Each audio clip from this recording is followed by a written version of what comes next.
Session, and at this time I'd ask that you all please rise for the pledge. I pledge allegiance to the flag of the United States of America and to the republic for which it stands, one nation, under God, indivisible, with liberty and justice for all. Is there any public participation at this time?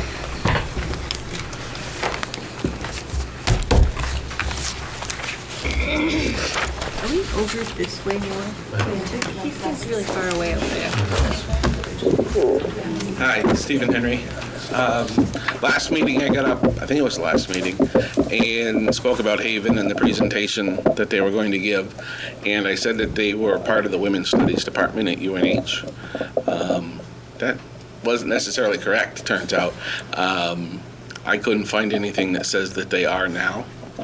I had seen that in the past or recalled seeing that, so I don't know if it started as under the Women's Studies Department at UNH and it's now completely separate. I couldn't find any kind of relationship there, so I just wanted to correct that.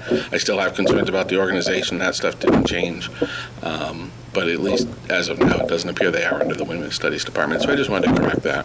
That was all. Thank you. Thank you. I got a question for Mr. Henry. How are the buses?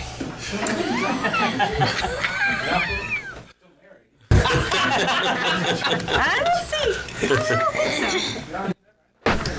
Sir, if you would just state your name for the record when you get up there. Sure, absolutely. Yeah. I'm Carl Villamont. Thank you for your time, everybody. I'm not going to be long. I'm just here for concerns for the loss of the JV volleyball coach in the middle school. My daughter, it's her first year playing any sport, and the number of girls, it was their first year playing volleyball. And I watched the team go from not very good, quite frankly, to going to a championship game. The reason I'm here is because of the concern for a lack of communication, both toward the girls of the team and toward the parents, as to how to deal with the situation. I don't know the circumstances around why she left so abruptly. However, I do know that my daughter and her friends were negatively affected by this, and she went from winning her last game and being jubilant about this to I had to leave, I couldn't stay for the varsity like she had to do to root them on. When I came back to pick her up about an hour and a quarter later, she was crying. So she went from jubilation in this great game that brought her to a playoffs, I should say, not championship.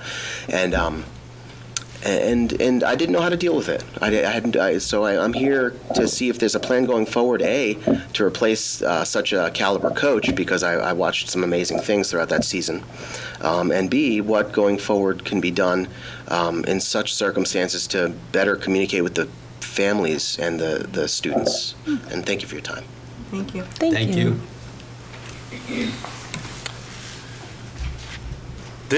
And just for the record, there's really no comment at this point about it. I mean, it is a personnel issue, but your concerns are heard about the lack of communication, perhaps, and what we can do moving forward.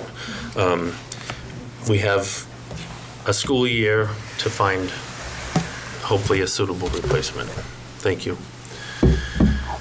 Any other public participation? No. Okay, approval of minutes, October 21st, 2019, public session. So moved. So moved by Mrs. Moran, Second. second by Mrs. McElhenney. Discussion. Page 3, just at the bottom, in the transit discussion. If we could put in on that second line from the bottom, school and students are considered truant at 5 full days and 10 half days. That's okay. It just makes it a little more sense. Thanks. Anything else? I have something. Yes. On page 4, if we could just clarify in the second paragraph where it says the cost to district could be $20,000, representing a loss of $130,000 in revenue. If we could just clarify that to say the anticipated revenues are estimated at $20,000, representing a loss of $130,000 in revenue. Estimated revenues.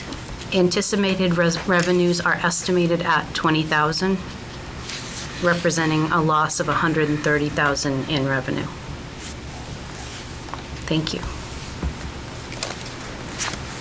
Anything else? All those in favor as amended? Aye. Non-public session, one from October 21st. So moved by Mrs. Moran. I'll second. Discussion. Hearing none, I'll call for a vote. All those in favor? Aye. Non-public session 2 from October 21st. So moved by Ms. McElhenney. Second by Mrs. Moran. Discussion? Hearing none, I'll call for a vote. All those in favor? Aye. Yeah, sorry. Yeah, sorry.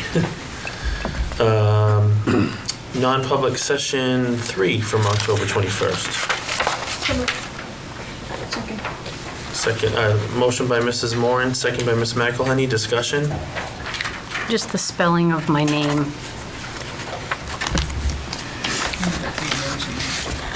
Two ends. The same on 4. All those in favor as amended? Aye. Is that an aye? Uh-huh. Ms. McElhenney? Oh, I'm sorry. Yes, No, I sorry. just- All right, non-public session 4, a motion. So moved by Mrs. Moran, second by Mrs. McElhenney. Again, Ms. Miller's name. Anything else? All those in favor as amended? Aye. And non-public session 5 from October 21st. So moved by Ms. McElhenney, second by Mrs. Moran. Discussion?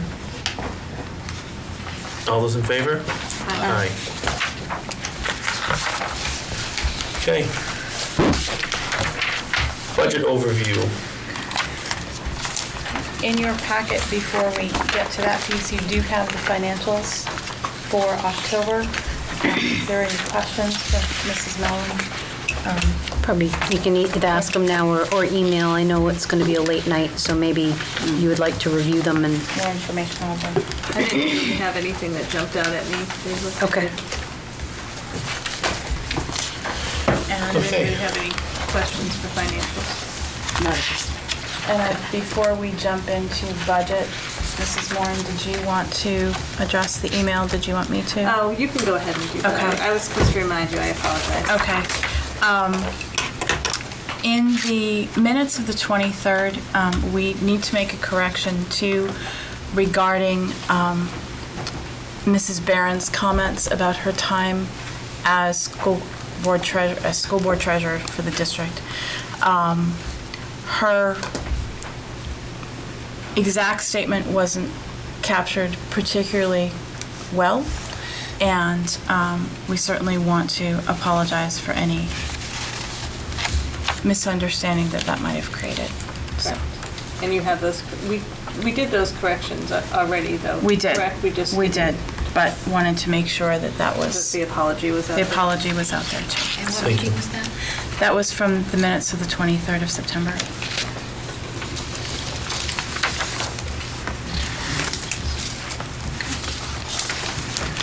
All right, budget overview.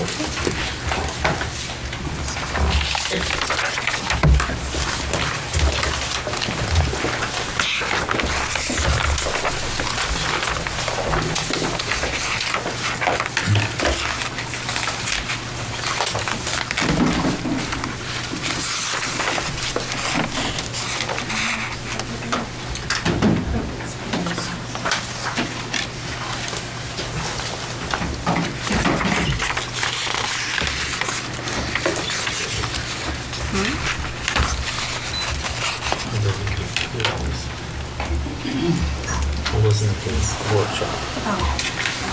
We're gonna do this tonight and then we'll budget overview at the next meeting.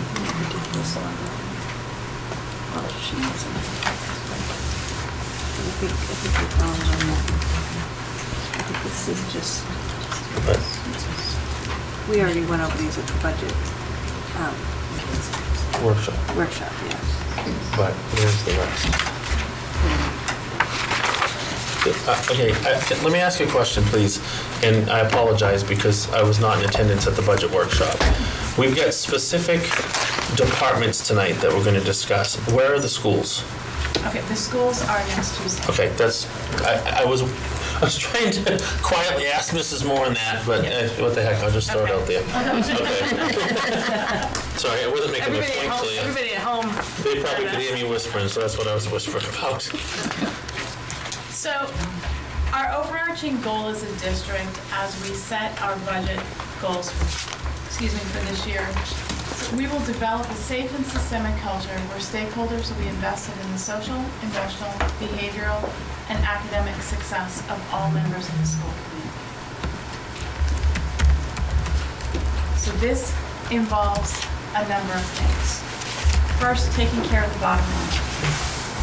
Despite increases in health and dental insurance, 9.5 and 3.9% respectively, and adding positions that we anticipate losing with reductions in grant funding, the overall increase to the budget is less than 1%. This gives, by cost center, the basic overview of our budget, and it is a little bit small.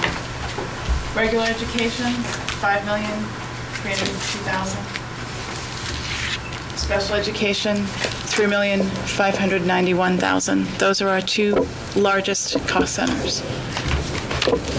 I will make this available on the district website so that it's available for people to see. One of the things that I did discuss at our budget workshop, and I think it's important to go over again tonight, is the fact that our revenues are projected to be down. We did receive more than I had projected for this year. We did receive the student assistance grant at $100,000 for this year. We did not know at this point last year that was a possibility. I had said that we would be receiving our Title VI RLIS grant sometime in December, and lo and behold, they sent it to me Friday, so it's here.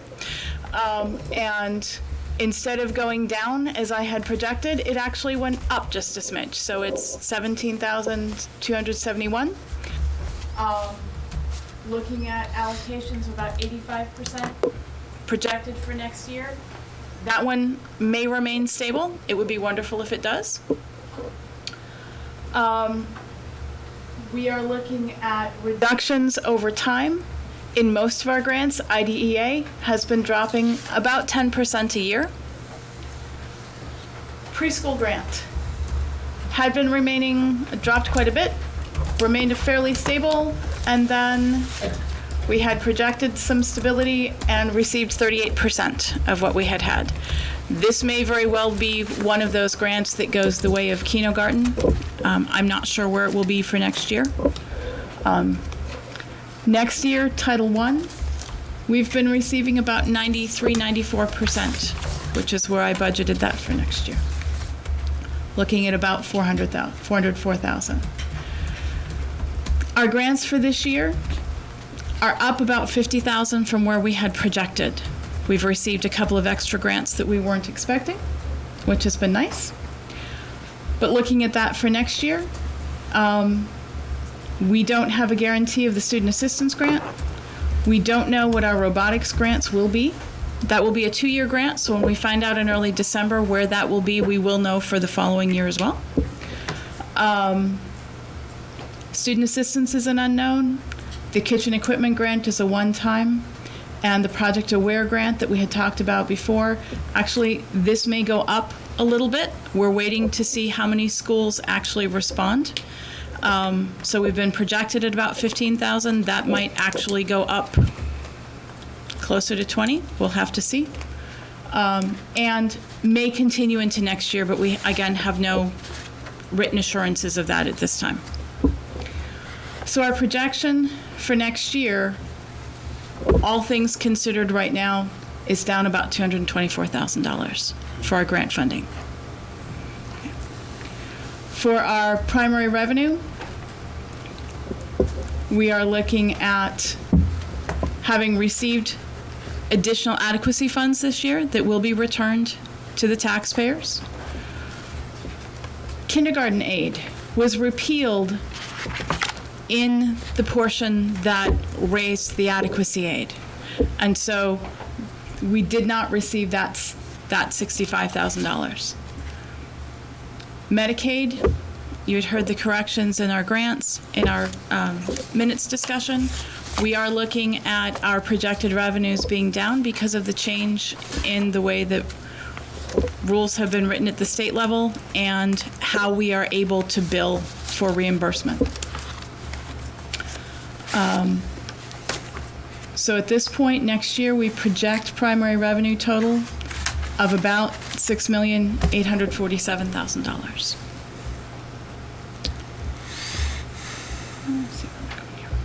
Come on.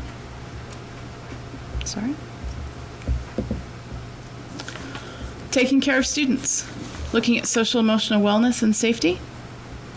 Because of our grant reductions, we're looking to add a social worker and student assistance counselor into the general fund that have in the past been funded through grants.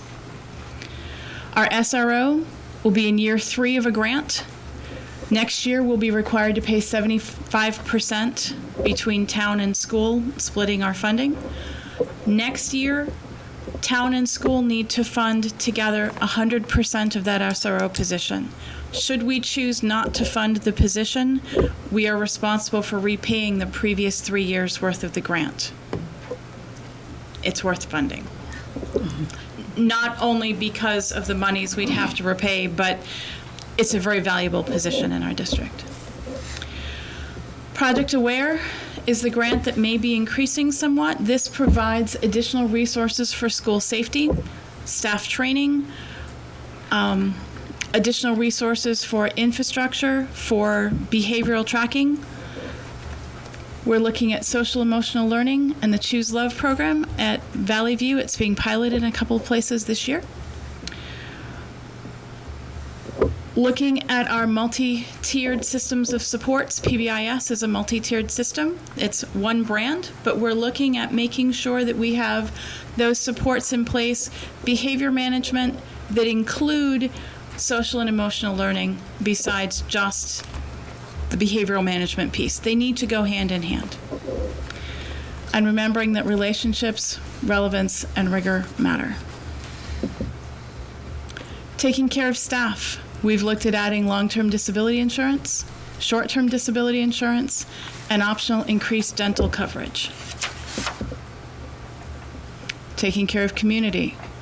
Increased communication through website, Facebook presence, the strategic design process, honoring community stakeholders, community engagement, principals' coffees, parent informations through the student assistance program, Title I family engagement nights, curriculum fairs, art shows, the return of drama.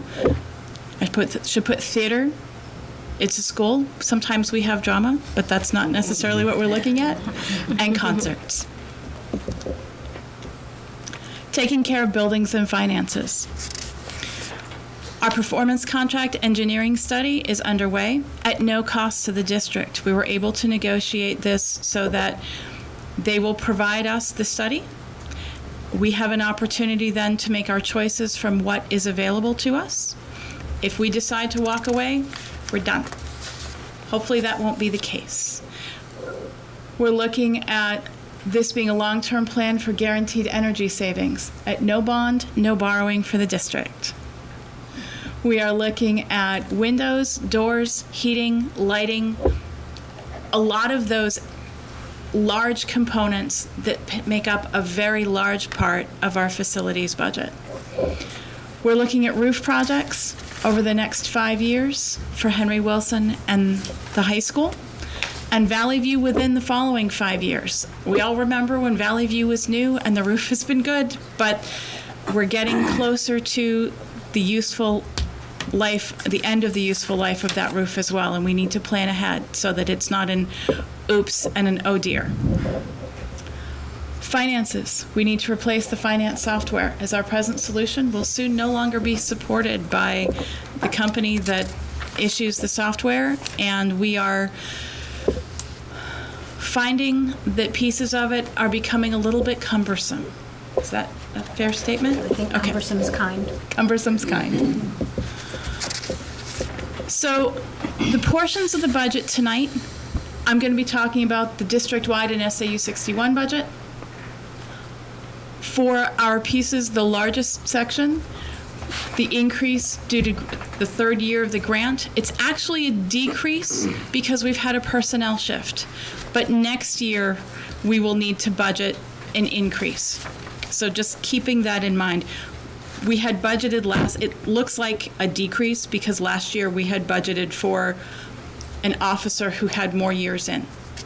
And so we have a shift in our budget line and what we're spending, but next year we will be spending 100% of that, and depending upon what our staffing is, the increase may be larger. The social worker and student assistance counselor, these are currently grant funded. The social worker is a contracted service position. The student assistance counselor is our employee. Right now, these are in the Title IV and the SAP grants. The pro fund conversion we had talked about, $63,000 and change will be for the new software. We also will need to include annual maintenance for this, as well as annual maintenance for the old system for a bit while we still have access to archives. We can't just truncate and move forward. We need to be able to access some of our pieces for up to 10 years for retirement audits and whatnot. This will be a hosted solution, so our servers' health is not our issue here. We've looked at a salary increase, 2% budgeted for all staff, not under a CBA, but this is subject to board adjustment and approval. We do, in the SAU lines, have a reduction in retirement. It's captured in 2 lines. Previously, you saw that in a single line. There is a reduction of $11,654 because there's different rates for different positions. The business administrator, curriculum coordinator, and student services director retirement rates are at a higher rate than the rest of us at the SAU because they are considered more student-facing or because of their certifications. And it's because it's a percentage of the salary, the state has decided that the superintendent's salary is at the lower rate because they surmise that that's going to be your highest salary in the district, and so that's at the lower rate.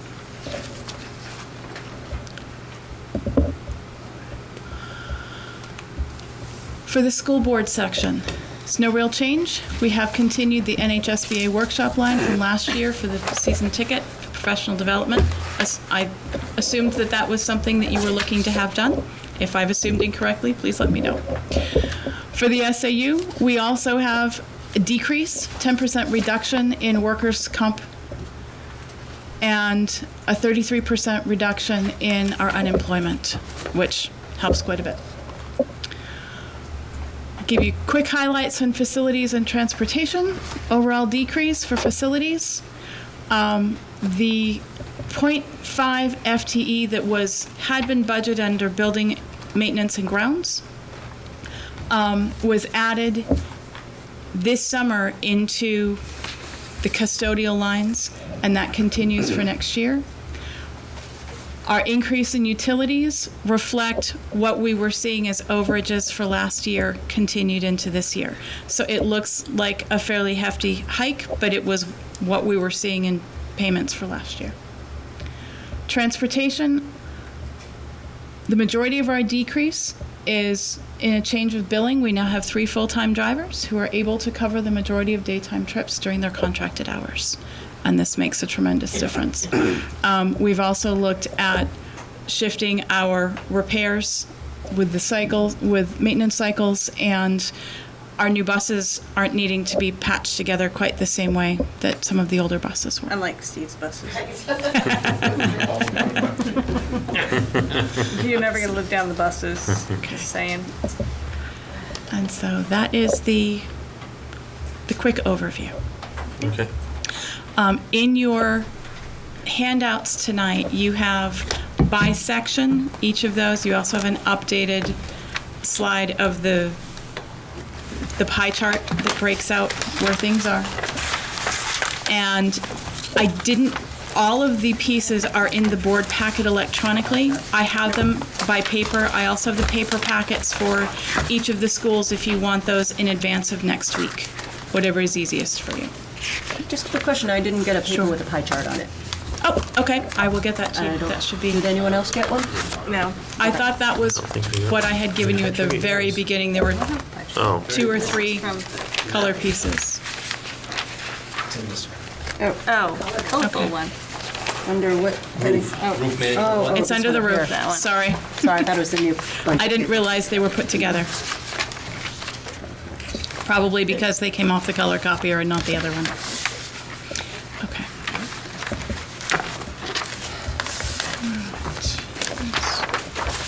Where'd he go? Come on. So I just have a quick question. Sure. Regarding the SAU information, and I'm trying to be cognizant of the time. I do have like 15 questions based on, there are some changes in amounts from what we saw at the workshop versus what we have tonight. Okay. Would it be better for me just to email you guys with those changes and just ask why they vary? Some of it has their basis in the discussion that we had, the During the first workshop. version that you saw. Yep. We then had a discussion about salaries, so some Right. of those adjustments were based on that. Right. But I guess just a quick one for the SAU, if you don't mind me asking. When we had it at the workshop, and I understand that section wasn't totally correct, but was the 2400 line, the support service school administration, is that supposed to be in the SAU or no? It's actually broken out within the schools. Okay, so that shouldn't have been in there anyway, so it's missing. All right. Okay. Just email you guys. Oh, are they ready for me?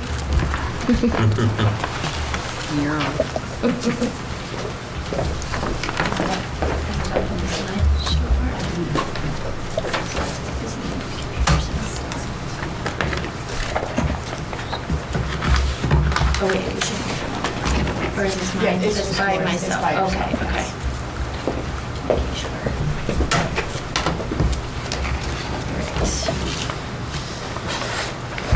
All right, so mine will be very quick and brief for all of you, so you know. I won't be part of keeping you here till 11. So, as Ruth Ellen has already talked about, our goal really is around the social emotional pieces for our students to help them with their behavioral and academic success. So one of the things I put on here just to sort of give a better, more simplistic context to that is thinking about this in terms of relationships, relevance, and rigor. So a lot of our focus is going to be around these 3 R's. And so as we have this sort of bigger systemic goal, from my perspective, I need to break this down to what are we going to do within our curriculum budgeting to support this. But from my role, these 3 R's really, to me, are about our teachers. Because I think often we need to think about them in this too. We have to build good relationships with them. We have to have really relevant professional learning that they really have a say in, and really help them with their rigor in their professional learning and what they're going to do with their students. So just providing that context as I was thinking through all of these budgeting items, and I'm the 2210 lines, that's really where that focus is. So the couple of things, these are the lines that generally are in the 2210 lines. I have not made huge changes from this past year, other than just cleaning up some things, and some new lines were added into the 2210s that were not there before. So as we had talked about on Monday, we did move some pieces into salaries professional stipend lines, which didn't exist under this, because there were stipends that were being paid to teachers for curriculum work and leadership work and pieces like that are not co-curriculars. This is additional work that teachers do outside of their contracted hours. So it really does belong under this umbrella. So Jana moved those into this, out of the co-curricular into my line. So I didn't have we didn't increase the overall budget, we just moved it to a new place. Is that That's a true, good and we explanation? also put a note in the budget Yeah. line so that if people are looking why there's a big decrease one place and increase. I did not add $30,000 to my budget. So it's just we moved it from one place to another, just to be clear about that. So I did put in here just a table to show you where I did make some changes that are different from last year. That one being one of them. But we have 2 lines in the curriculum budget that I would just want to be sure it's clear to people that we have lines under the 2210s that are under the CBA contract that we budget according to the contract. And those are run by our contract. But we also have these 2 lines that give us a little bit more freedom to provide professional learning within our strategic design, our school-based, district-based goals, our teacher evaluation pieces. That data can help us to make some decisions, and we as a district can then bring people in, which is what the contracted services lines curriculum are for, bringing trainers and consultants in. We have to separate that. And then we also have a line for training and workshops. Staff development. This is where we can send groups of teachers or leaders to things, or small groups or large groups, whatever we decide, based on our school goals and our district goals.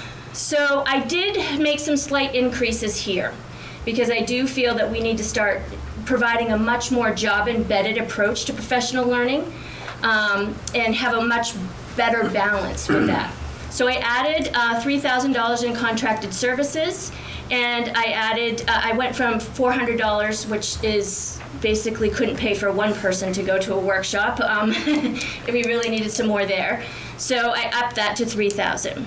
And my next slide, my final slide, I'll give you an idea, because Butch did ask on Monday, well, do you have an idea of what kind of professional learning that you're thinking about? So I did put in a slide to kind of overview that. And the other sort of big change is the curriculum software. Some things are solid, so we put our STAR assessment, diagnostic assessment tools in there. We did have an Atlas curriculum mapping software that had been in this line. That was discontinued, but we also have licensures that are for our curriculum programs like Reading Wonders, Everyday Math, and some of our math programs that are under something called Connect Ed, and those licenses are coming up next year. So I wanted to make sure I had some budgeted money in there to make sure that those program licenses didn't go away, because we do have teachers using them with their programs. So in that line, those are the significant changes that are being made there. So when I sort of laid out the big categories for PD, if you look at our professional development lines, and again, our strategic design process will give us much more clarity as to where the community wants to go. But there are sort of 4 biggies that in a really highly effective system we have to concentrate on, no matter how the details come out with that. And you'll notice on the top, leadership development is a big one. Highly effective systems have strong leadership, consistent leadership, and not only people with positional leadership power, but people that we build up leadership within, especially with the teacher leadership piece. So that umbrella kind of goes through all of those pieces. And I'd like to see us have a really good plan worked out with the staff around that. Curriculum design is another component that we need to do a lot more with, and evidence-based instruction. And then, of course, the big district goal around the whole child habits of mind instruction, that behavior health instruction that we need to really focus in on. We can't help kids get those academic goals if we really don't have a lot of strong self-system in our kids, which in turn, number 1 student achievement factor is teacher efficacy. So we need to make sure our teachers have strong efficacy. So there are, embedded in all of these professional learning pieces, that needs to be a really strong focus. So just to kind of lay out, as Butch had asked on Monday, what are the sort of categories that we need to be looking at? These would be the ones. And then looking at how we offer those. And so my budget is really reflective of the fact that we need to be really well planned in how we offer and what we do with teachers. And teachers need to really be an integral part of deciding and being empowered to be in charge of their change and growth process. So you'll notice that you'll see different ways in which we approach that. And so both in the grants and in the general budget, this will allow us to have have a job embedded, but really sort of choice-based teacher empowerment way that we start to approach professional learning and ongoing growth. So that's why I put that slide in there, to kind of back up those lines that I did increase. And that's where I'm going to end. So do you have questions? No? I'd like the slide. Huh? I'd like to have a copy of that. Oh, You have it, don't you? If it's not in the folder, I will get it Is for it you. this, No, what's in the folder? It would No, no. probably have a front that The electronic we don't one. have that. Okay. Yeah. I will get you a Probably hard on copy Drive. if you would like one. Does that make sense? Yeah, I like it. It's time, though. And that's why we need PD. Got to put the plug in for professional development days. Good? Okay. Thank you. Did you have another PowerPoint on here that you wanted me to get up there?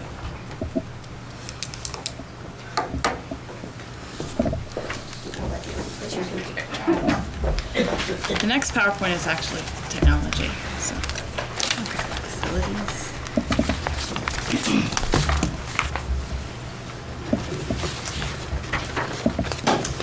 Are we jumping to technology? Okay, yeah, wasn't on the agenda, but technology, we're gonna add That way to we that. can. Yeah. That way.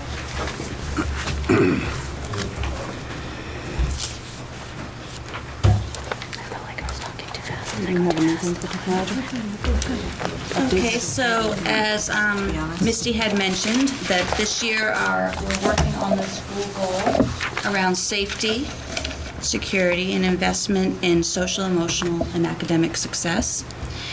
And that also ties into some of the major requirements that have been changed around technology in schools, starting last year with House Bill 1612 and the newly adopted New Hampshire minimum standards of staff and student data privacy.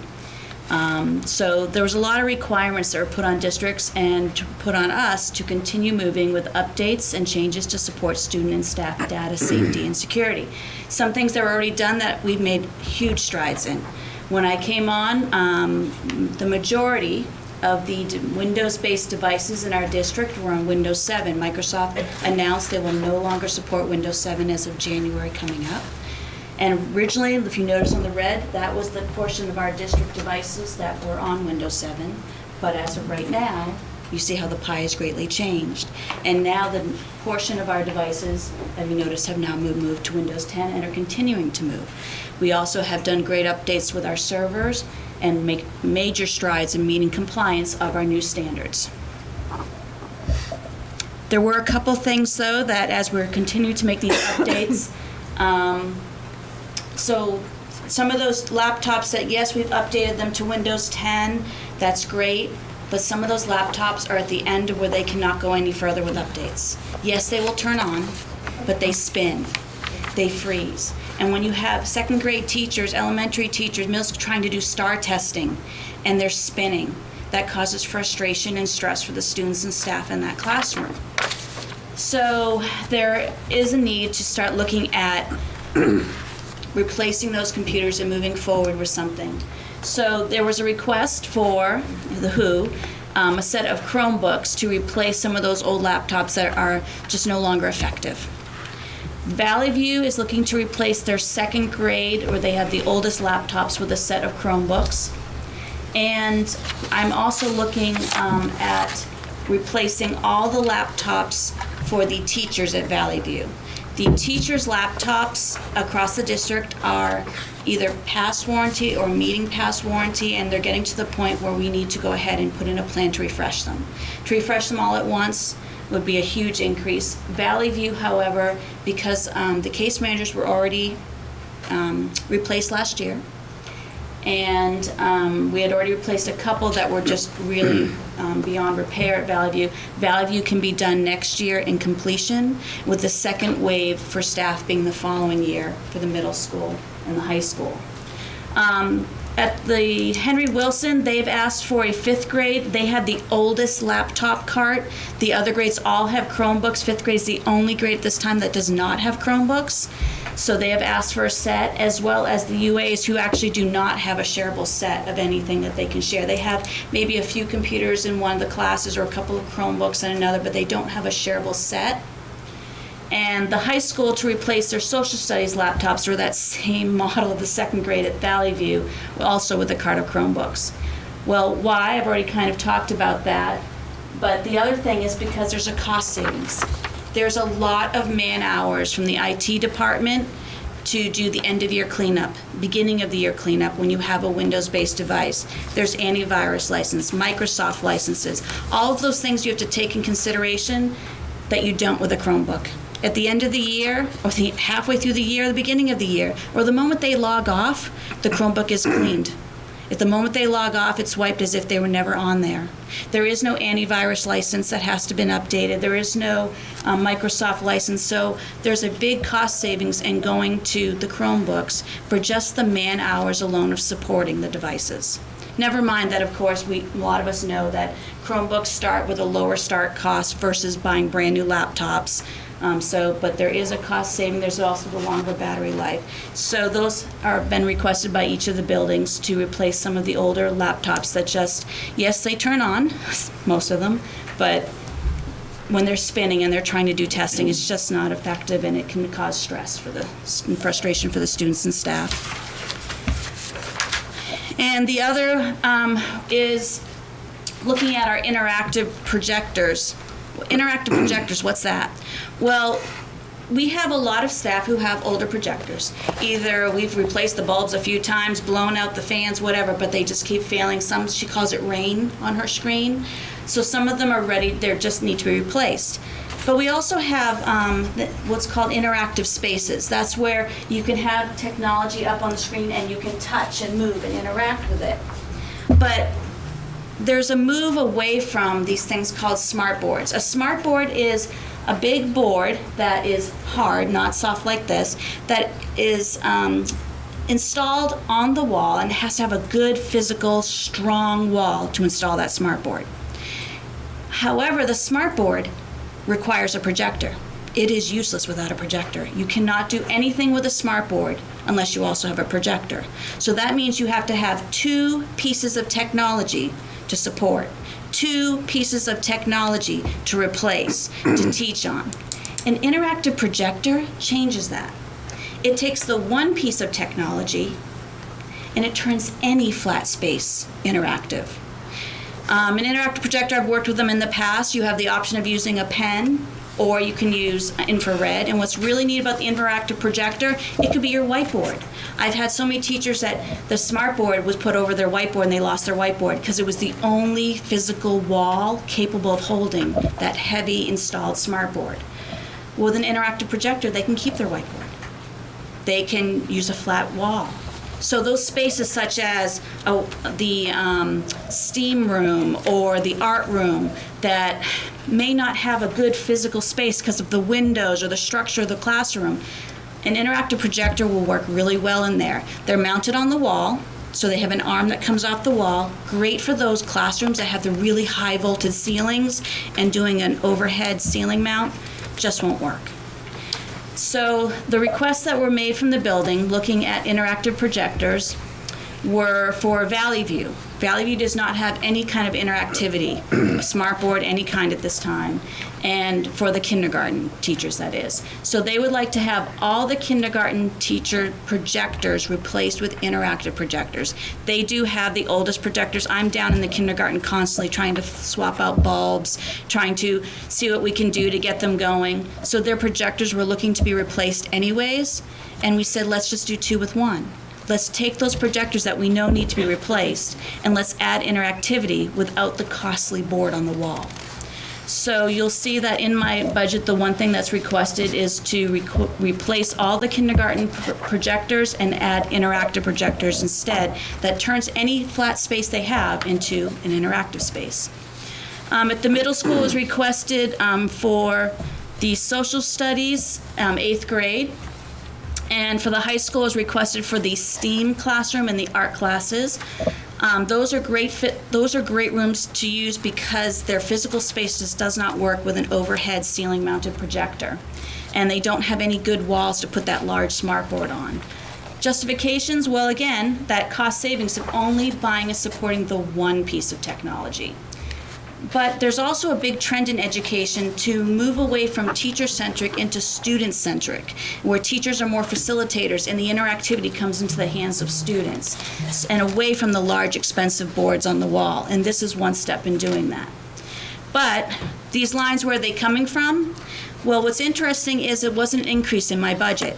The original line 25 in my budget, which has a note marked in it, the original line for 25, which used to be called Equipment Replace Refresh, was actually split into two lines, 26 and 28.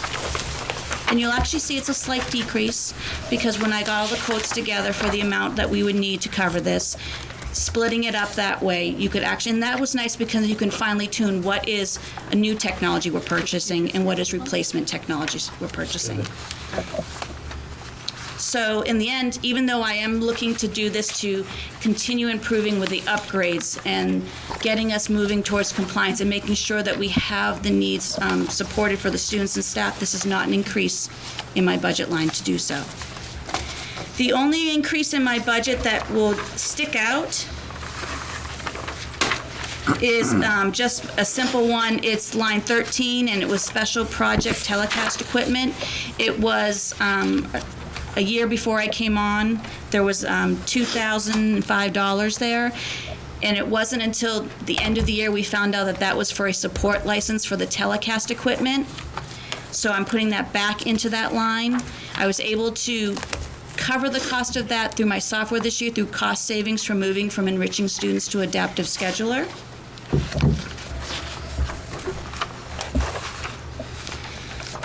So that's looks like a huge percentage increase, but it's a line that used to be there, and we're just putting it back to where it was.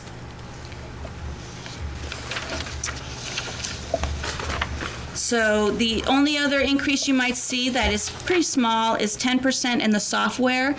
We are adding some additional things in there around safety and security, one being first responder emergency alert solution.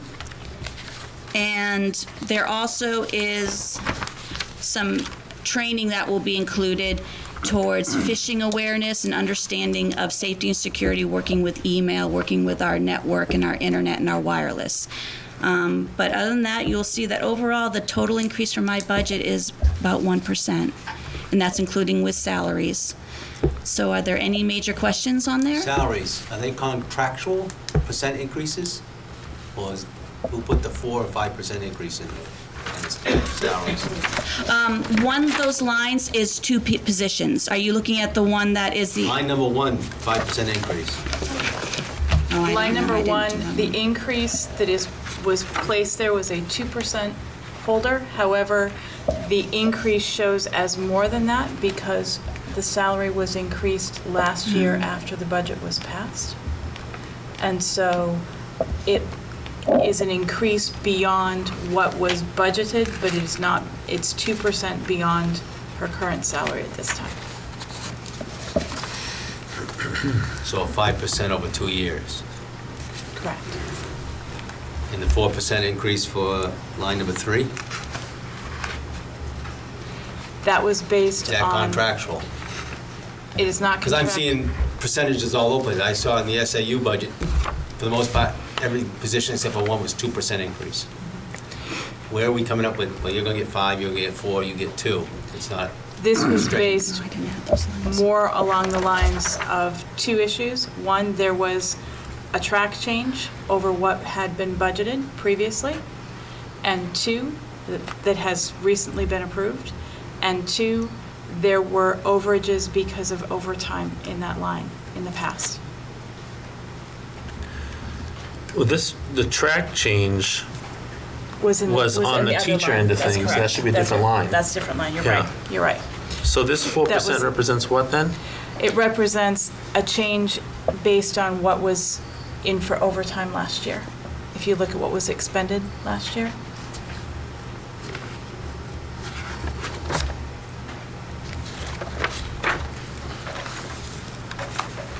And just throw it out there, overtime, mismanagement of time management? No. Why is it overtime? It has to do with the stipends and how that position, some of I don't it's know. from beyond, from when I came on, but it has to do with him being a non-exempt employee. Non-exempt employee, and Yeah. in large part, hours that are, for instance, when a board meeting goes long. Because And he originally, just comes in later in the morning. that's what we, now that it's been, that's It's always been done in the That's past. what we've been doing. That's So what, they as soon as we stay found within out, that, that's what I within changed X it to amount of be. hours. That he leaves early now, that I know that that's how it's going to be addressed, it's not being done through the stipend. He leaves early. When there's a school board meeting like tonight, he's gonna be leaving early one of the days this week. Right. So that 4% is including the overtime, then you just said. Now, if you manage your time, you don't need that 4%? Potentially, yes. Okay. Yeah, it's something to do with him being a non-exempt employee, 60%, exempt 40%, and then has stipends for specific things and how stipends are applied to non. Okay, I'll admit that is really something that I would ask to have Yeah, just explained by. Curious why there's such a different range of percentage increase Yeah, in that salaries. one's- And not just flat rate, everyone's gonna get 2% or whatever. Fair question. And I just have a question on line 19, the cell phones for the district. I thought going into the budget season last year, we had already planned on having all cell phones come out of this line. They are. So if that is the case, why has it been adjusted for last year? Oh no, why is it increased by so much, I guess? If the final expended for 18-19 is $1,700, why is it now $8,500? Because it used to not be out of my line. They moved it to my line last year when that was $8,400, and it's only gone up $100. And so what you see finally expended for 18-19 was for the technology department alone. This is the first year that we budgeted the entire district together in these lines. So you don't We see. didn't do it last year is what I'm asking though? Well, we budgeted it last fall for this current year. This current But year. we don't have the final expenditures for this Right. current year to show yet. Okay. All right. If you look in the cell phone lines for the other I did. sections, those are deleted. zeroed out. Those are Yeah. included here as an Okay. aggregate. All right. Thank you. Anything else? Nope. Thank you.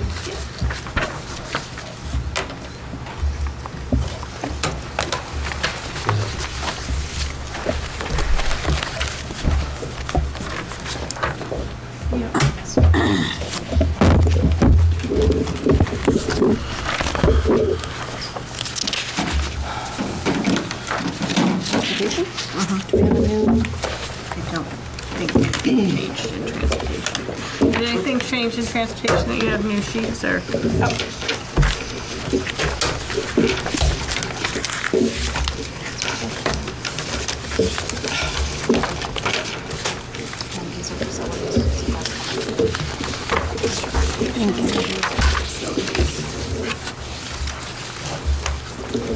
Okay, my budget hasn't really changed a whole lot.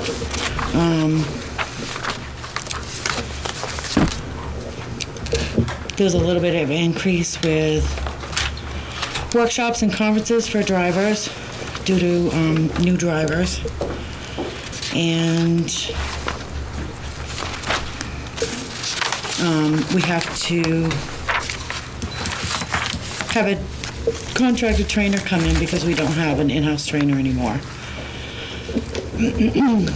Yeah, did you get? The bus lease agreements for the 2 big buses, we budget for next year, but the 47 passenger lease is done in this budget.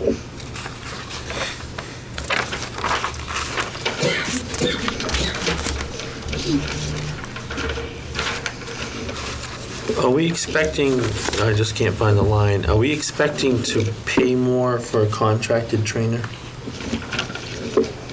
than what we have? Yes. Yes, Where is that? we don't have a trainer. We I don't. know we don't, but what we've paid, we have had one. Right. They Right. resigned. So, that's paid hourly. Check here where that Page you is. on? I don't know, I'm trying to find it. Okay. Hold on. It's under contracted service.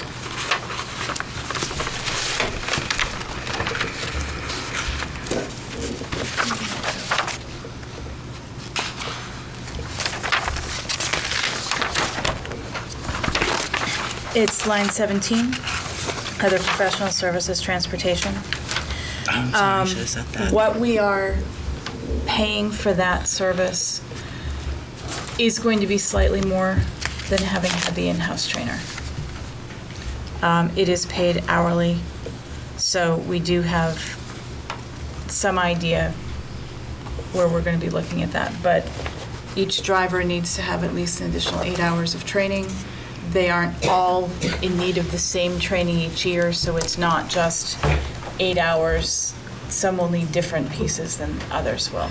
If we have new drivers or substitute drivers, they have to have 10 hours of training before they ever go and take their test. Yeah. And then they still have to have 8 hours of training in the school year. And previously, when we had an in-house person doing training, did that individual have to get certified to be a trainer? Yes, And we don't have anybody else in-house that has that we certification? do not.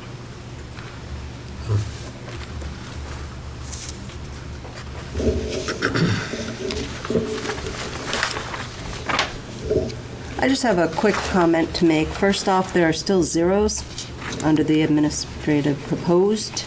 I thought we just need to change those to $1.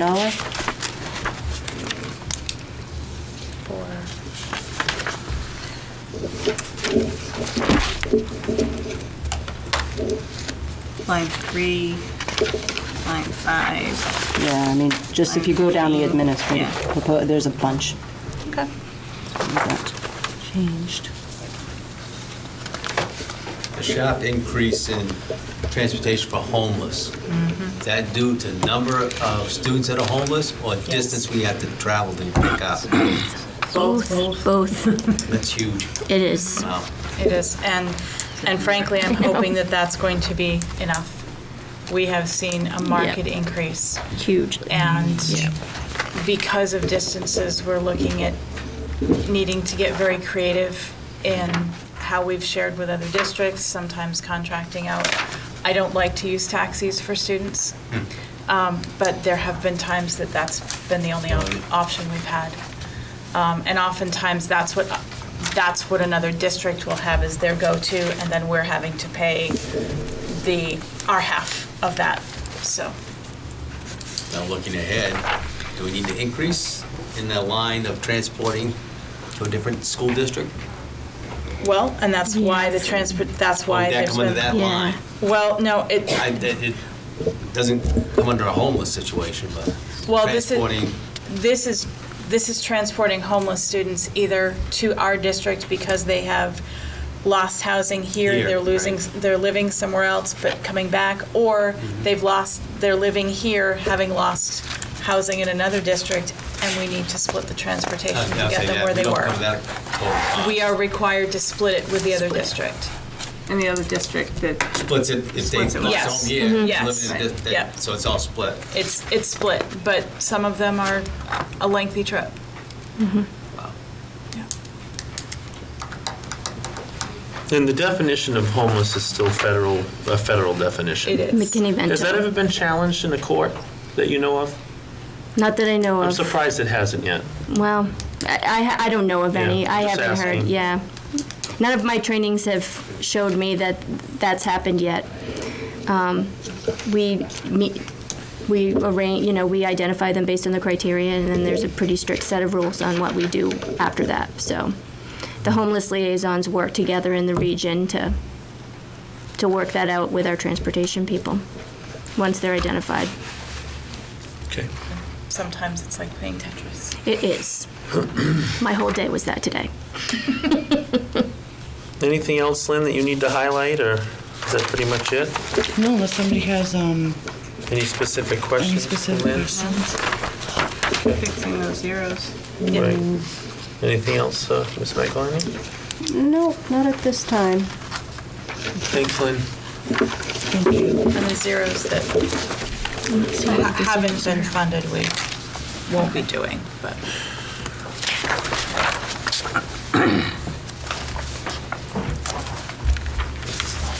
Same thing in the facilities. That transportation issue.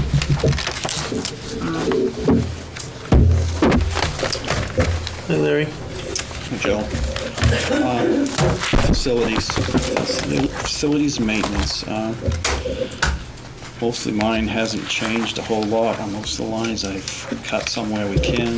The line 3 for the salaries for the custodian, and this is the one I talked about.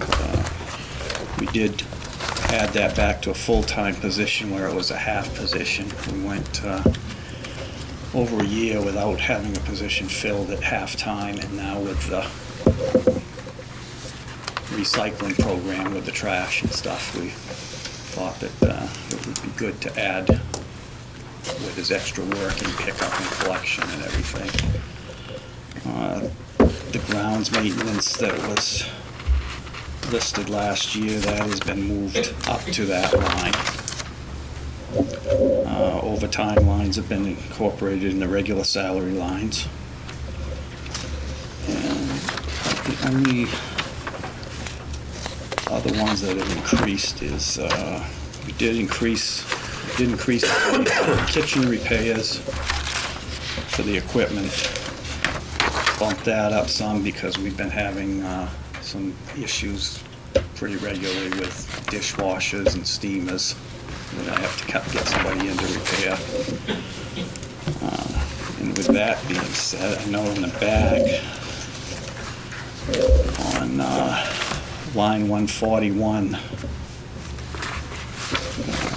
no, it isn't 145, equipment replaced, installed for Valley View. I did add 8,000 to that line because we're going to have to replace a steamer at Valley View, and basically they run between $8,000 to $10,000 now to be replaced. Currently, there is $7,500 plus a smidgen of interest in the kitchen equipment fund. The other option would be potentially adding to that through warrant article, either through unexpended fund balance or through appropriation to do it that way. We're going to have a few pieces over the next couple of years, though, that are going to need to be replaced. So whether this piece remains in the budget and we increase that toward those other pieces we know are coming down the road, that's one of the warrants that I'm recommending. I noticed a lot of increases in utilities, so water, sewer, Yeah, electricity, heat. Yeah, I increased those in, well, with the anticipation that the rates are gonna go up on things. So we did an increase over what was last year. If you notice that the high school electric bill was quite a bit more than was budgeted last year. Hopefully with the energy audit that we're having done in anticipation of the performance contract, they can come up with some solutions to that as to what is actually going on. And Grant put a windmill up there. I've seen schools do it. could do hamster wheels. Amazing. Put those class pets to work. That was a junior high that did that. The only other thing I would bring up is line 117, 118 custodial supplies. I kept them basically the same as what we've had, even though we do anticipate with SB 142, a bill that was passed in the Senate, that we have to supply feminine hygiene products at our expense to the middle school and high school. So we're anticipating about $3,000 per school layer for that. I kept it the same because we saved, and we probably saved this year, instead of stripping all the hallways and floors, we did a scrub and recoat program, which ends up we don't have to pay for stripper to strip the floors, and we can use less floor finish when we recoat them. So we're looking at doing that as maybe a 2-year program. So is there any, the custodians have to go through any safety conferences and things of this nature? Because you got 0. Yeah, usually what they can do with most of the training or safety programs they have to do is some of the vendors we work with will come in and do it free of charge. Okay. Well, we may want to put that as a dollar just to hold it. Yeah, I thought I What did, line number is but that? Number 36. Thank you.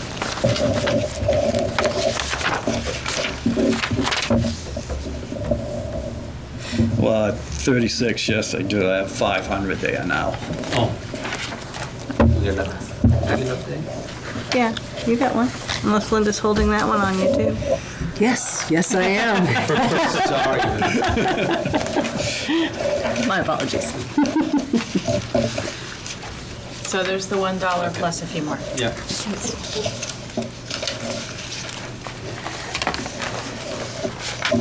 So overall, it was a 3.63% decrease of $61,058.65. Any other specific questions for Larry?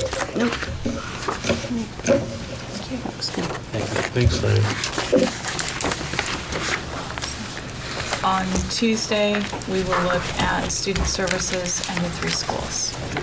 I'm going to allow, if there's any member of the public that has a question about any of the information that was just presented about budget, rather than waiting to the end of the meeting. Does anybody have specific questions? Mr. Henry? It's out of the norm, but, no, I mean, out of the norm for me to do this, but, you know, I do it. And just because it's relevant now, you know, we jump to the end and then we're not on. Mr. Henry? Appreciate that.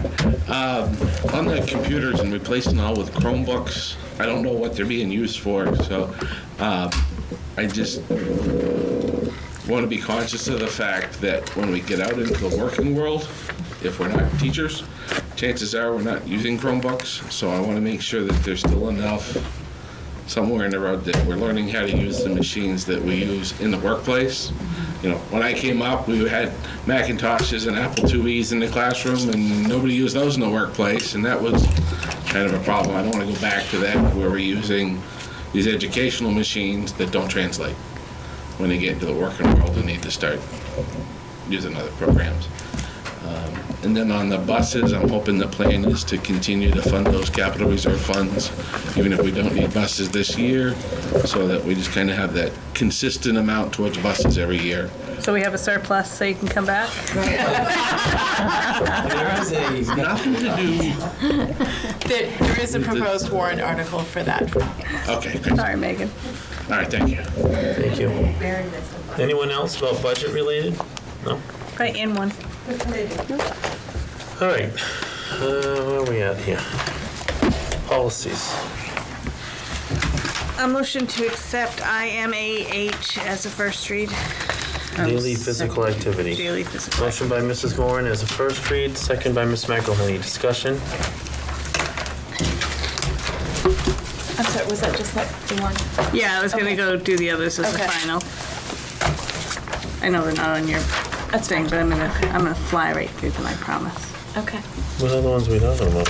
Oh, the the ones ones that that were on we for first read last week. Did first read last time. Oh, okay, sorry. Yeah. I put the one on that I needed most, knowing that this was likely to be a fairly long agenda. Yeah. So the daily physical activity, we've had no comment with it being up on the public comment site.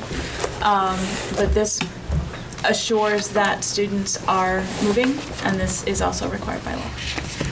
So you'd like it as a final read? I would love this as a final read. I'll amend my motion as a final read. I'll amend my second as final read. Any further discussion? All those in favor? Aye. Can I just do these other policies as a lump? Mm-hmm. So I have policy IHBG, homeschool, IMAH, physical activity. Just did? Oh. we just found. Oh, all right. Sorry, I wrote them out in a note. JCL, Student Health Services. JLCE and EBBC, First Aid. KB, Title I, Family Engagement. KED, 504, Grievance. KFA, Public Conduct, as a final read. Motion by Mrs. Moran Second. for a final read for the policies detailed in the motion. Second by Mr. Lewis. Sherry, did you get that? Rather than regurgitating them. Okay. Any discussion? I'll double check. Okay. Hearing none, I'll call for a vote. All those in favor? Aye. Thank you. Okay. We'll get them next week then. Thank you. New business, we have a snow plowing bid quote. Friday.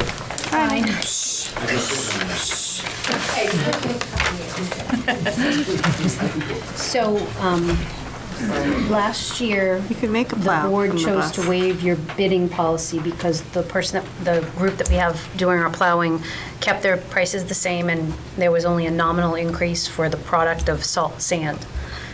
They've offered to do the same thing again this year. The difference, everything is the same, it's an hourly rate from last year. The sand and the salt has gone up by $2 a yard, from $58 a yard to $60 a yard. The rest is the same. So I wanted to know if the board would like to move ahead with that quote, or whether you would like to go out to a formal bid process for the snow plowing. Who's the group? It's S. Cardinal and Sons Construction of New Durham, New Hampshire. Have we had any issues this past winter? Just that it was too long of a winter. Yeah. Can't blame that on them. I almost think it might be wise to go out to a bid, just because the price for salt might be better. Sand and salt going out to a bid. Yeah, I don't know what the going price for sand and salt is. Yeah, I mean, we certainly find can. it. The only thing that I would caution against is that the timing of this. It took a while to get the quote. We requested it a while ago. It took a while to get it. But if we do go out to bid, we just want to make sure that we have somebody that will be plowing if we See snow soon. see snow soon. That's just my opinion. It could be a really good price for sand and salt. And certainly we can look at, starting this process in August next year. As it should be. Much better idea. So do you want a motion to waive the bidding process? I will make the motion to waive the bidding process. And go with this quote. I think so. Motion by Ms. McElhenney. Can't put anybody else in town to do it. Do I have a second? I'll second it. Discussion? I'm just making the motion because of the time constraint, and from what I haven't heard of any issues that we've had in the past, and I think definitely next year start at the bidding earlier, but Yep. considering all those limitations we have, that's my motion. Yep. Okay, any further discussion? All those in favor? Aye. No. Opposed? 3-1, you got that? Okay. Audit Committee.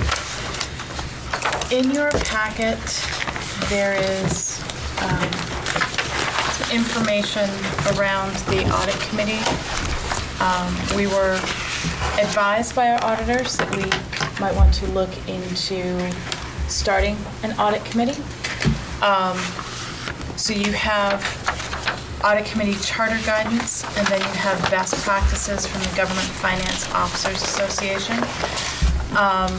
And then you also have a couple of RSAs there that are around the audit process. My understanding from conversations that the board has had is that you're looking at this to be an advisory committee.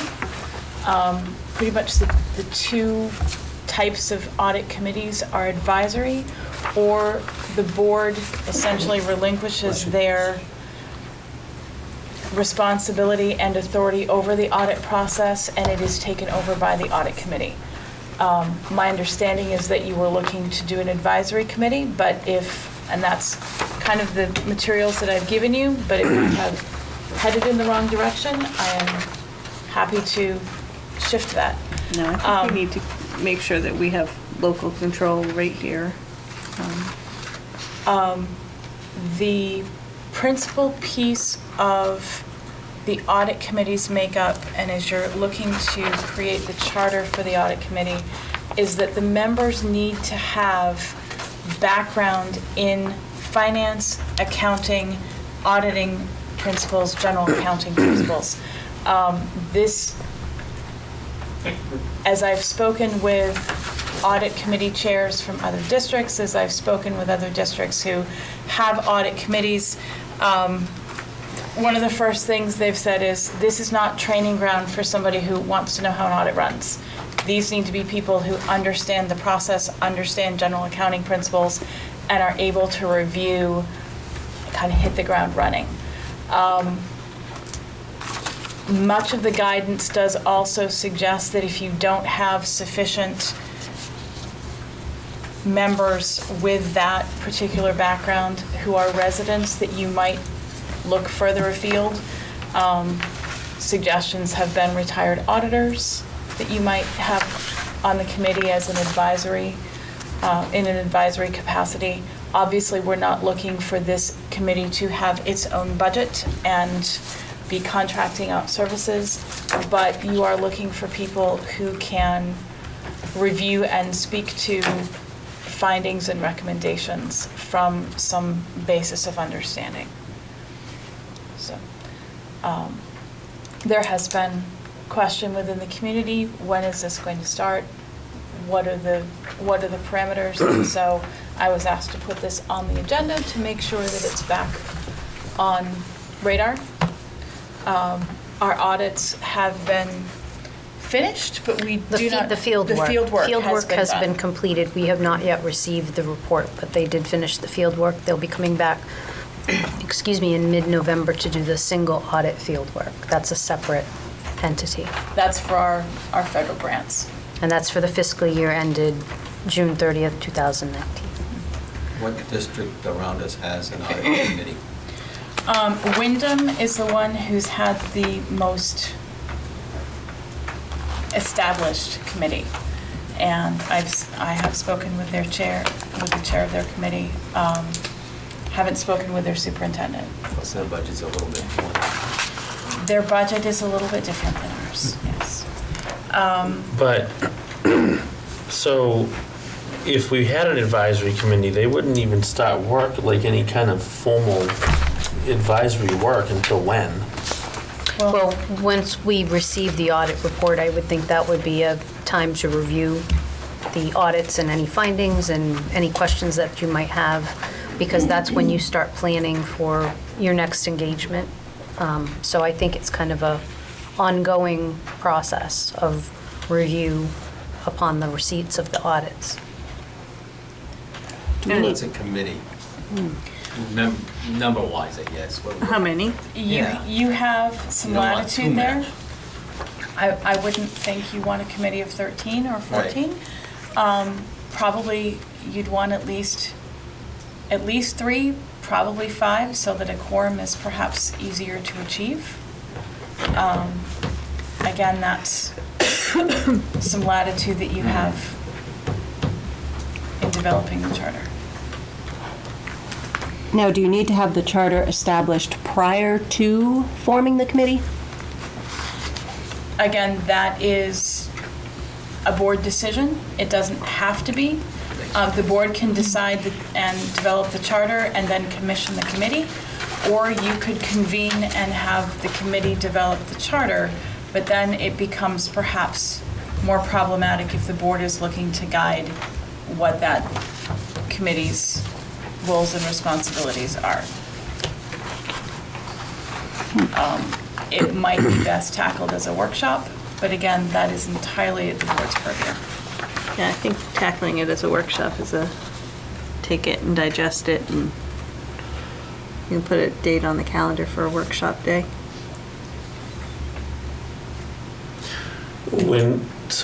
Wyndham's an advisory?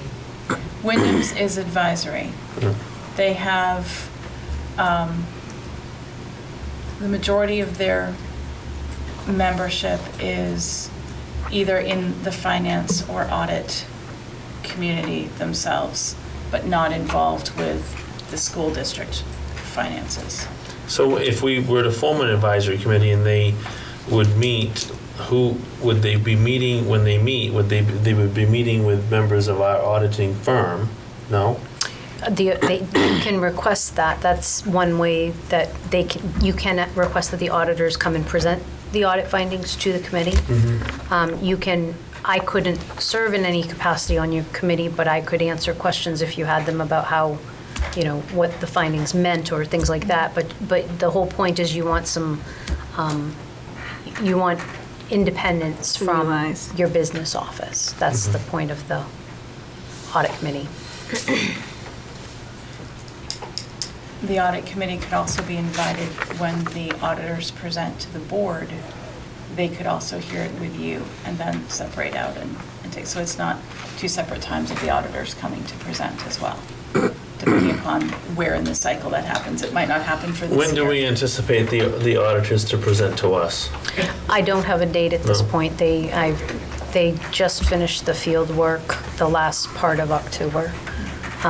So, and I have been in touch with them about a couple of, back and forth email kind of things, but they have not yet given me an indication of when the final report will be done. They do have a lot to wade through, and there were several of them that came out, so I think they work on that together. And the recommendation or suggestion, maybe it's not a formal recommendation, about an audit committee came from this new firm that we're using. Yes. Can this be part of the presentation to us when they present the audit findings? It could potentially. I'd kind of like to hear, they're a firm that probably works with a variety of districts, so they probably have more than just one contact, no Right. offense, I'm No, just saying. well, they're the ones who Right. put me together with them Right, to start okay. the conversation. How does the I board think that feel? sounds like a good idea, and if we could work that around, that we met with them in a public session and then moved into a workshop, so that we could organize it from there. That's a good idea. Okay, anything else? I think that's probably the direction we'll head. Okay. All right, thank you. Freezer bid. So that was in the packet for them, right? That's right here. So this is related to the grant that we were awarded from the USDA via the State of New Hampshire National School Lunch Program at the DOE. We were awarded a grant amount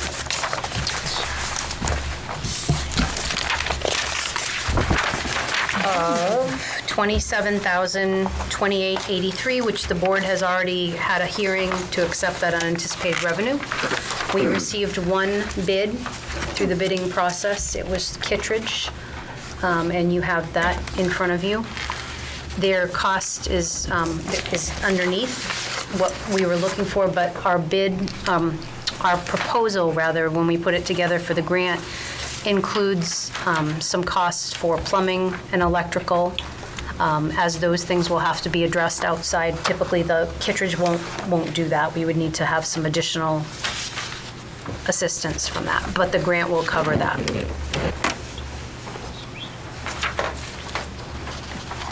So this isn't the end price, basically, because it's plumbing that still needs to That's happen. their end price. That's what Kittredge would do the work for. We would have to have our electrician come and our plumber come to do some work.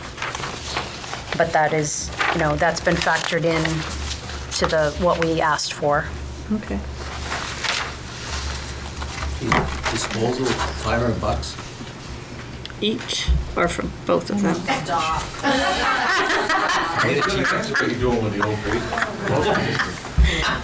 It's our understanding that it comes apart in panels. I don't think it's usable as a freezer afterwards. You can.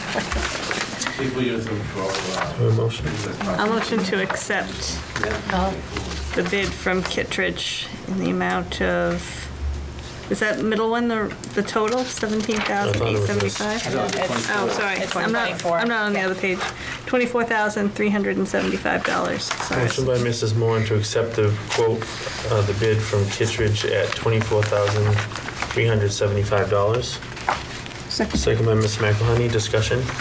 Just a quick question. It says they'll provide and install an evaporator, a condenser, refrigerant. I'm not seeing that broken out in here. Is it just embedded in some of the other lines Yeah. that they have? When they came to quote it, it's pretty much the soup to nuts. Okay. It's everything that's over here on this. Yeah. Okay. I just want to Any further questions or discussion? That's a good question. The price is in here somewhere for that lift? No, we'd have to provide that. I think that was one That's of extra the, money. Right. yeah, that's, yeah. Okay. I'll just cover. All right, any further questions or discussion? Hearing none, I'll call for a vote. All those in favor? Aye. Any other new business? I had one quick one. Has there been any requests for changes in the payment schedule? Because I know that was a thing last year. I just wanted the payment schedule from the town. From the town, yes. Yes, they have. They reached out to me the last week of October and asked if they could delay or make partial payments, modify the payment schedule. At the time, I'd said to them, yes, I think we can do half payments. I was waiting on the adequacy aid, the second payment from the state, which was due November 1st, but we didn't, the state had indicated they were going to start distributing, so I didn't know if we were going to actually get it. We did get it. So I've reached back out to the town and I've said, they're still planning to do the half payment on the next installment. But we have a little bit more breathing room now that we've got the second adequacy aid in. I've been keeping an eye on our cash because even though what my expenditure and my budget's fine, the cash in the bank is the thing that I have to watch. And I wanted to be able to, we had several warrant articles where we were going to contribute to a capital reserve. And I've been waiting for that adequacy to come in before I sent those checks out for that very reason. So you'll notice when you sign your manifests that we have now sent that money over to the capital reserves. The checks are on the manifest. All right, thank you. Yep, you're welcome. Anything else? I just have a quick thing that was brought up at the Budget Committee that I just wanted to put before the board. It was regarding the lunches at the school. The fact that we are charging the teachers and adults $4 for lunches, but when we got the numbers back from Fresh Picks and broke it all down, the nearest realistic number is $3.50. So I didn't know if we wanted to put that toward the board and readjust the number because we voted on 4 For the teachers? for adults. Yeah, for adults. Actually, can I speak to that? Oh, yeah, That- absolutely. That $3.50 that they cited, Cafe Services, that is the average cost for a meal. And an average cost takes into consideration student and staff. And there are subsidies that we can receive that are put towards the student meals that we can't put towards staff. So that when they didn't break down their estimate based on just what it costs to serve an adult meal because we may only serve 12 of those a day as opposed to, hundreds of student meals. So I just would, yes, that's an estimate, and there's a cost calculator that the Bureau of Nutrition offers to price your adult meals. We have priced our adult meals to ensure that that we are not using student meals to subsidize adult meals, but we have priced it to the next reasonable amount. So that $3.50 is an estimate for all lunches. I just wanted to bring it up. And the adult meals don't include the commodities. That's correct. That's what the difference is. Like when we get the food commodities in, we're able to take that cost off of the student meals to reduce the student meal price, but they cannot use the commodities to reduce adult costs. Any other new business? Old business, we have superintendent goals. I think it's important for me to state right up front that the superintendent goals were something that we started to work on March, April, I believe. Early March. Early March. Yeah. And then due to some incidents here in the district and in town kind of had a rocky spring, the superintendent wasn't present for a few months. So this really didn't go anywhere. I think it's also important for me to say that as the board chair, and I think I reflect the opinion of the board, that this conversation about superintendent goals, or at least a portion of it, should occur in non-public session. I think it's safe to say, and correct me if I'm wrong, Ms. Vaughn, that you are reluctant to have that in non-public session? My understanding was that goals had been developed and that you were looking to present goals, because that's what I had been informed late this summer. And so I felt that those goals should be presented because the community should know what it is the board is directing me to do. I don't disagree with that statement. I think it's fair to say, since you wanted this on the public agenda, that I'll say this much. During the time of your absence, you were represented by an attorney. At that time where you were welcomed back to the district, we wanted to meet with you in non-public. And is it safe to say, and to correct me if I'm wrong, that you were unwilling to do that unless your attorney was present? Upon asking a little further as to why you felt that way, it was relayed to me, correct me if I'm wrong, that you did not have an opportunity to review the report that MRI did, so you felt sort of in the dark about this and where things were at. There really wasn't any closure for you. You've since then, you've been given the report, had an opportunity to digest it, and I'm sure share that with your attorney at the time. Here's my reluctance to do this entire portion in public session. When you set goals for somebody, or at least this is my approach to setting goals, when I'm sitting down to look at goals that I'm going to ask someone to work on, it's because I identify that there's a weakness that we need to address. I don't say that there's just a weakness in communication or a weakness in organization. I then back it up with very specific examples as to why I believe that that weakness exists. That's my approach. I believe that doing that in a public session could hurt your reputation and that you have the right to have those kinds of discussions in non-public session. So that's my stance as the board chair. I don't think it's bad to share those goals with the community. The community needs to know what goals the superintendent has. However, the bulk of the conversation when we talk about what areas there are of weakness, from my standpoint, I don't think necessarily need to be shared publicly. Okay. So that's my stance. That's me personal. I don't know if anybody else wants to chime in. I definitely can mirror that. I know that mine is very detail specific. I would ask, is there a set of goals that the board has agreed on at this point? Or are you still looking to discuss what those goals might be? I believe you were here when we chose the new format. You chose a principals format with principal input. There was a superintendent format on the agenda. If there was a vote, I didn't see it. I know it was on the agenda. You voted on the principals format, and then that's where it went. I don't believe there was a formal vote unless there had been one prior to my return, which there might have been. No, I believe there was a consensus because this happened before you were gone. This I'm talking about the superintendent's evaluation piece. Yeah, you were That here was- when this came out, and we did a consensus that this is the one that we were going to choose to use. Yep, that was earlier this Yeah. fall. I mean, you had both That on was, the... yeah, spring. No, on the fall agenda when I returned, you had both superintendent and principal's evaluation systems on the agenda.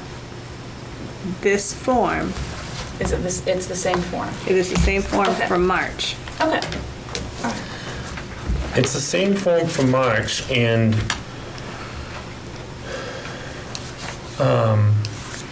I just feel like, out of fairness to you, we would not put anybody else in this position. I'm sure that you sit down and develop goals, for example, with Ms. Denito.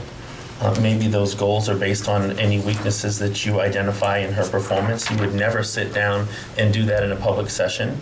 The teachers union, the paras union would never allow their their goals or weaknesses to be discussed in a public session. So I'm not sure that that's fair. I don't, or right. Okay. So that's, again. And to answer your question, is there agreed upon goals? I would not say as of yet. They're No. sort of individually developed by board members. So maybe that step has to happen first. Okay, all right, fair enough. I mean, we can all sit here and shoot out, these are our goals, these are our concerns.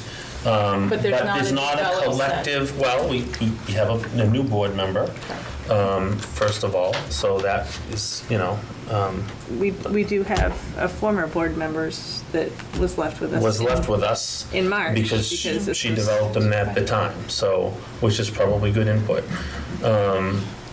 So that maybe should be our next step. We do not have a collective group of goals. Fair enough. Trying to be fair and. appreciate And, Thank you. I don't disagree that the superintendent goals would be something, a document that the community should see, because I agree. That was the email that you shared me the other day, and I didn't disagree with it. That's why it's on the public agenda. But having thought more about it, I think there's parts that need to be in a non-public session. And it sounds like still needing to come to consensus of what those goals are. Okay. So, A motion to table superintendent goals until, can we have a time frame?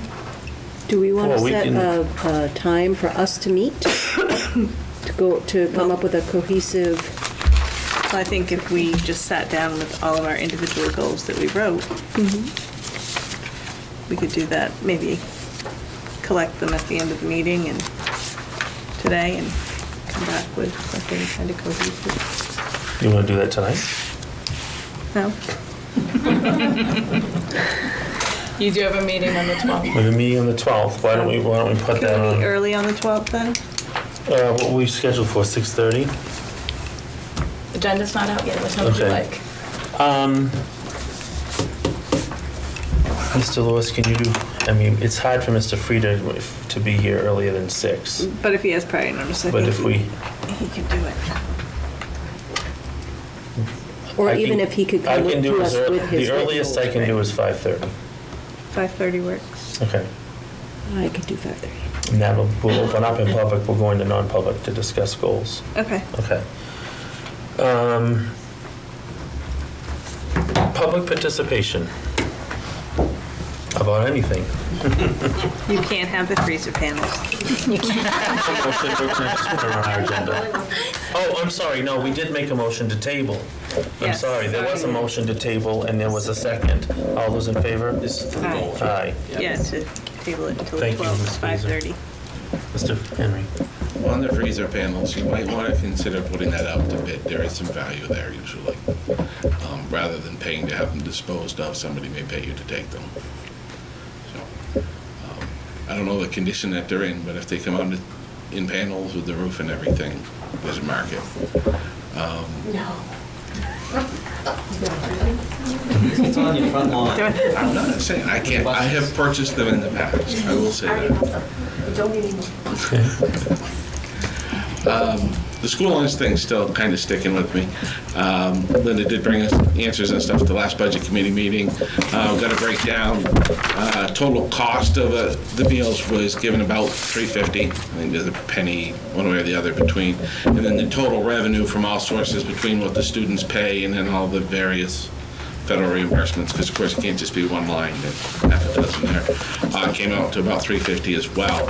So there was really, from those numbers, no local taxpayer subsidy of the lunches anymore. So I'll be interested to see what the transfer to food service line is then, because if total revenue is $3.50 and the meal cost is $3.50, the transfer to food service should be pretty small or enough to cover the management fee, I guess. But from those numbers, as I read them, it looked like the meals cost $3.50. There's different sources of revenues that make up the reimbursement for a student meal. But if the teachers are getting the same meal, it should be the same net revenue to the district, which will be closer to $3.50, not $4. And again, my wife does not buy those meals, so it doesn't affect my pocketbook at all, but I don't want the students to subsidize the teachers, and at the same time, the teachers shouldn't be subsidizing the students. May I The list that you're citing of the revenues that come back from the National School Lunch Program, as you mentioned, it looks like a laundry list of all those things. Many of those cost revenues do not apply to a paid student meal. A paid adult meal. Or a paid adult meal. They would only be for free or reduced. So when you're looking at that coming back, that's for a full boat free meal.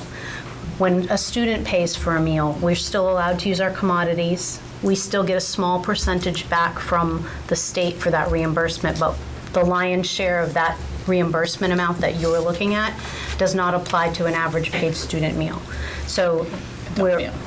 In the list that we were given, Yep. it looked like, because it included it said 275, so it was an old list. So when we looked at that list, it was 285 with the corrected number. Yep. And then all the different federal reimbursements. Right, that's what I'm talking To about. total up to The- 350. Correct, but some of the federal reimbursements, like the one that says 6 cent and the one that says 4 cent, those are only for certain categories of meals for that the students are approved for. That's not for every meal we serve.